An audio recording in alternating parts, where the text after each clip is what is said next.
2023 жылдын 25 апрелинде Кыргыз Республикасынын Ош, Жалал-Абад жана Баткен облустарынын аймагында куралдуу күчтөрдүн башкаруу органдары жана аскерлери, башка аскердик түзүмдөр, министрликтер жана ведомстволор, Кыргыз Республикасынын мамлекеттик администрациялары жана жергиликтүү өз алдынча башкаруу органдары менен биргелешкен командалык штабтык жана мобилизациялык коопсуздук 2023 машыгуусу башталган.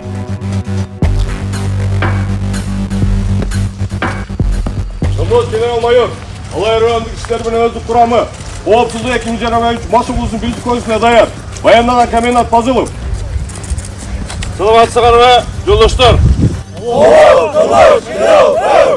2023 жылдын 26 апрель күнү Кыргыз Республикасынын куралдуу күчтөрүнүн генералдык штабынын башчысы генерал-майор Эрлис Тердикбаев, ички иштер министринин орун басары милициянын генерал-майору Октябрь Урманбетов жана башка күч түзүмдөрүнүн жетекчилери жергиликтүү бийлик өкүлдөрү менен биргеликте Ош облусунун Алай районуна келишти. Мында ички иштер министрлигинин Атайын багыттагы полкунун Атайын операциялар отряды, Ош облустук ички иштер башкармалыгындагы милициянын кайгул күзөт өзүнчө батальону, коомдук коопсуздук кызматынын кызматкерлери, облустук милициянын медицина кызматынын кызматкерлери, Алай райондук ички иштер бөлүмүнүн кызматкерлеринин катышуусунда машыгууну баштоого жетекчилик тарабынан уруксат берилди.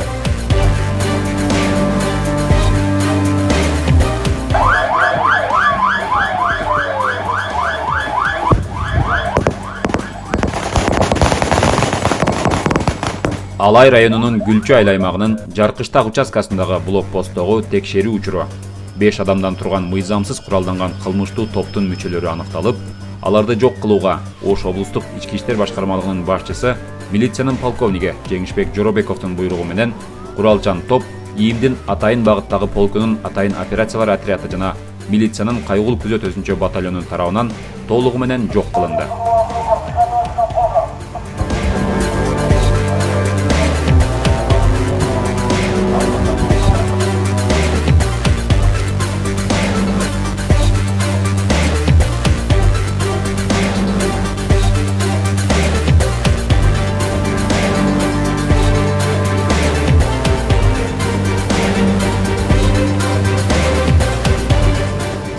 Жолдош генерал, алай райондук ички иштер бөлүмүнүн өздүк курамы коопсуздук 2023 жылдын машыгуусунун экинчи көнүгүүсүндө даяр. Баяндаган жасаган коменданттын орун басары Айникеев. Саламатсыздарбы, жолдоштор.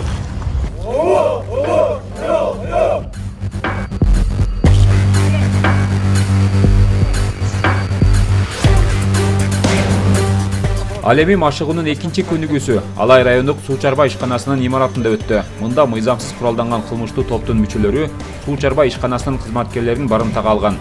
Милиция кызматкерлери туткундарды сүйлөшүү жолу менен бошотууга аракет кылып, бирок андан майнап чыккан жок. Силер менен чогуу бир жерде күнөөсүз адамдар бар. Аларды бошоттула. Силер ошондуктан ыктыяр менен колго түшүп берсеңер жоопкерчилик жеңил болот.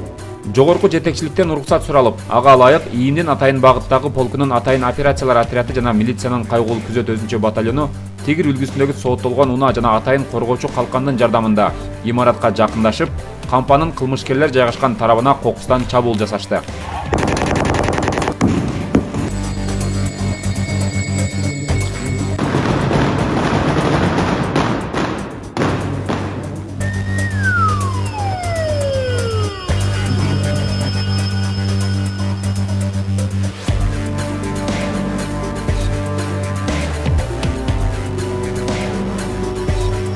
Жыйынтыгында туткундар эсен аман абалда куткарылып, кылмышкерлер жок кылынып, алардын бири жарадар абалда колго түштү.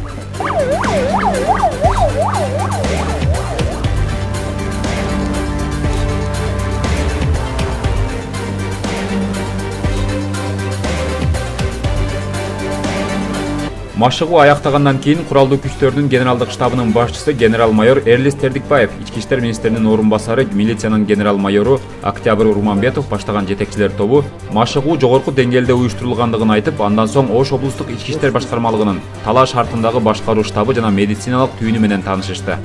Сот метр 500 миң реттикпиз, а? Бүт бар. Мына жетиштүү болду. Жетиштүү жолдош. Полностью комплектте салып, сот оператор.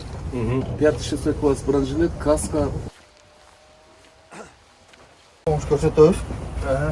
Дары-дармектерибиз бар. Саламатсыздар. Шоковый. жүрөктөргө неме обезболивающий антибиотиктер азыр немеден жараталган экен завоздун. Ошонго помощь көрсөтүп операционный блогу ичинен лампа. Район келип район милитеринен де биргеликте үйрөтүү сабактары айрыкча аскердик жаракат алган боюнча биздин врачтар, биздин медиктер жарандык медиктерди үйрөтөт да. Çok rahmat. İşine bilgilik.